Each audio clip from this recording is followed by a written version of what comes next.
جب پروفیسر صاحب مستعفی ہو جانے سے مر جانے تک کے سارے آپشن دیکھ رہے تھے، اس ایکٹ کے full of horror and suspense ڈرامے نے ایک ٹرن لیا جب ان کی بیگم نے اسٹیج پر قدم رکھا۔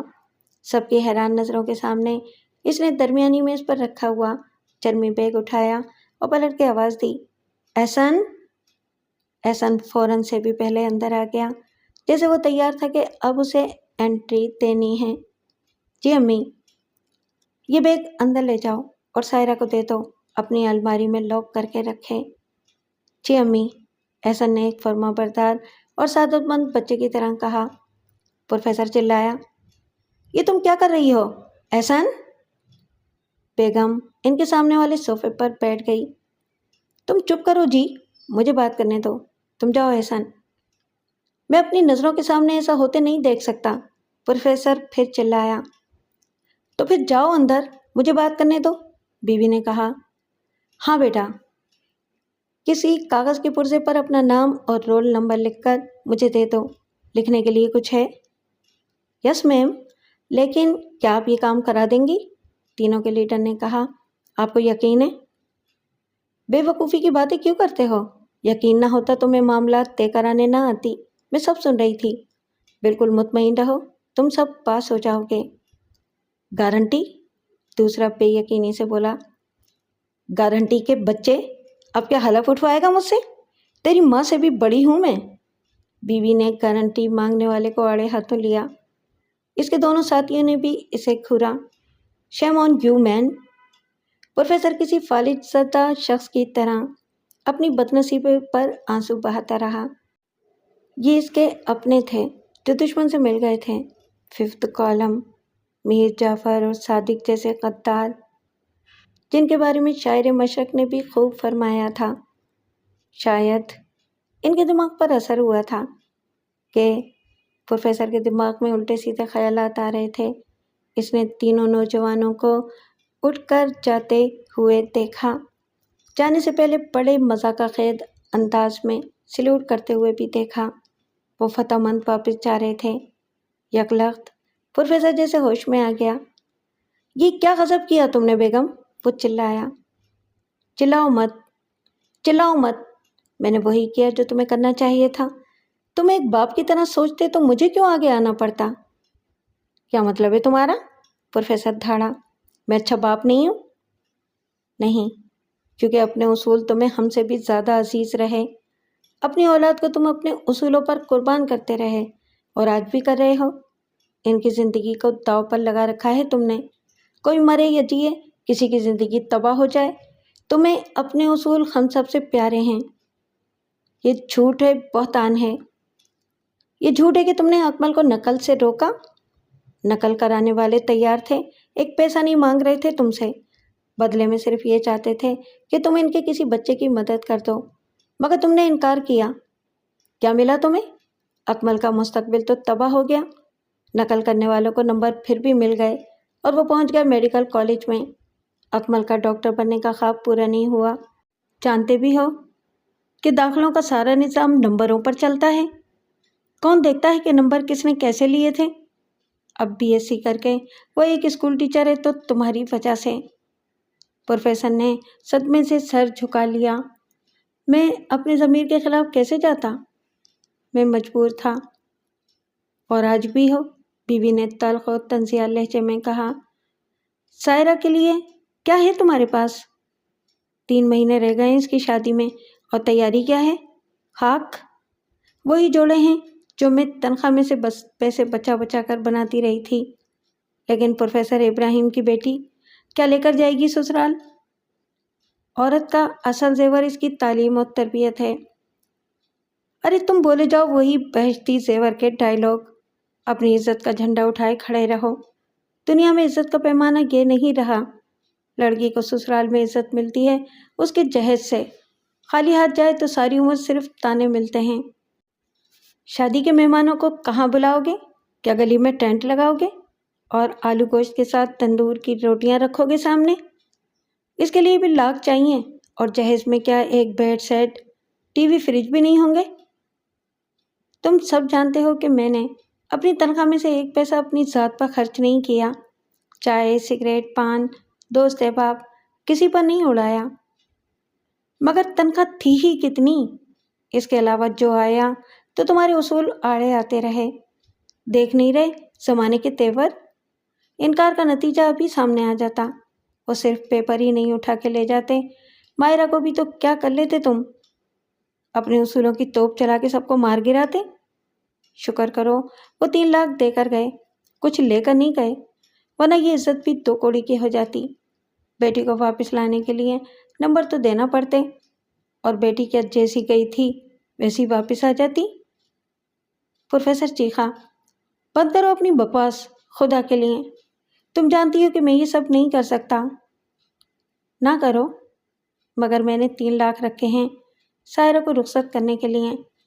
میں کفران نعمت نہیں کر سکتی، گھر آئی لکشمی کو لوٹا نہیں سکتی۔ بیوی نے دیوار کی کھڑی سے صبح کے 3 گھنٹے بجنے کی آواز سنی اور کھڑی ہو گئی۔ ایک بات اچھی طرح سمجھ لو بیگم، نمبر میں نہیں دوں گا، جو ہو سو ہو، بعد میں تم بھگتو یا تمہاری بیٹی۔ بیوی عیاری سے مسکرائی۔ تم شیر ہو نا پروفیسر، تو میں 1.25 شیر ہو گئی ہوں، کیونکہ تم نے صرف بچے پیدا کیے ہیں، پالا میں نے ہے، اور وہ میری ذمہ داری ہیں۔ نمبر تو میں احسن سے لگوا دوں گی، وہ بھی سب سن رہا تھا۔ اب تک اس نے امتحانی کاپیاں اپنے قبضے میں کر لی ہیں۔ یہ 3 رول نمبر ہیں، کل ان کی مارکنگ کر دے گا۔ انکار تم کیسے کرو گے؟ اس کی اور تمہاری ہینڈ رائٹنگ ایک ہے، امتحانی کاپیوں پر تمہارے دستخط بھی کر لے گا۔ وہ فاتحانہ انداز میں ڈرائنگ روم سے نکل گئی۔ پروفیسر نے اٹھنا چاہا، مگر اس کی ٹانگوں نے بھی بغاوت کر دی۔ اس نے صوفے کے بازو پر اپنے بازو رکھ کے زور لگانے کی کوشش کی، پھر اس نے چیخنا چلانا چاہا، لیکن وہ کچھ بھی نہ کر سکا۔ اس کے اختیار میں کچھ بھی نہیں رہا تھا۔ جون کا مہینہ تھا اور کراچی کے ساحلی شہر کو سمندر کی طرف سے آنے والی مرطوب ہوا نہیں مل رہی تھی، جو موسم کو معتدل رکھتی تھی۔ الٹی ہوا چلتی تھی تو 1.5 کروڑ کی آبادی بلبلا اٹھتی تھی۔ سڑک پر تارکول نرم پڑ گیا تھا اور دھوپ میں سائے سراب نظر آتے تھے۔ رکشے میں بھی پروفیسر ابراہیم کے دماغ کے تھپیڑے سرسامی کیفیت میں مبتلا کر رہے تھے۔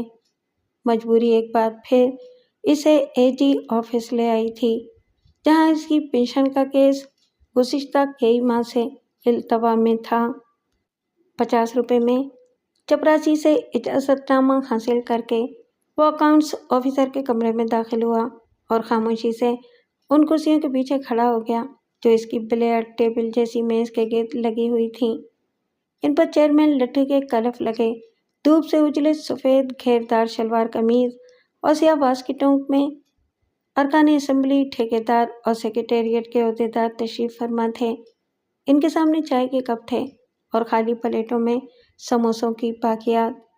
یہ ترقیاتی منصوبوں، سرکاری ٹھیکوں اور خصوصی فنڈز پر اٹھنے والے اخراجات کے بل پاس کرانے والے لوگ تھے۔ حسن عسکری اکاؤنٹس آفیسر نے ناگواری اور فرونیت کے جذبات سے بھری ہوئی نگاہ پروفیسر ابراہیم پر ڈالی۔ تم پھر آ گئے؟ کیا کروں جناب والا، اب 6 مہینے ہو گئے ہیں مجھے چکر لگاتے ہوئے۔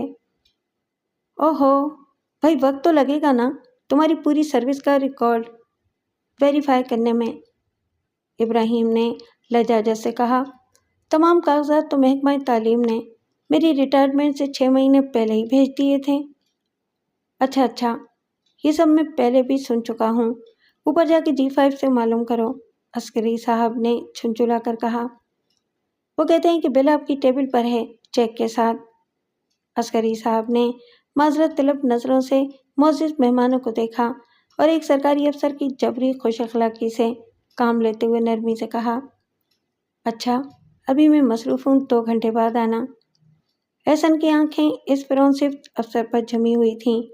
یہ تیسرا موقع تھا کہ وہ پروفیسر ابراہیم کو بڑی بد اخلاقی سے ٹال رہا تھا۔ اس نے اچانک کہا، عسکری صاحب، یہاں کوئی ویٹنگ روم ہے؟ کیا مطلب؟ یہ سرکاری دفتر ہے۔ تو پھر آپ بتائیں کہ 2 گھنٹے یہ بوڑھا آدمی کہاں گزارے؟ سڑکوں پر مارا مارا پھرے؟ آپ کو معلوم ہے کہ اس وقت باہر کا درجہ حرارت کیا ہے؟ بدتمیزی مت کرو،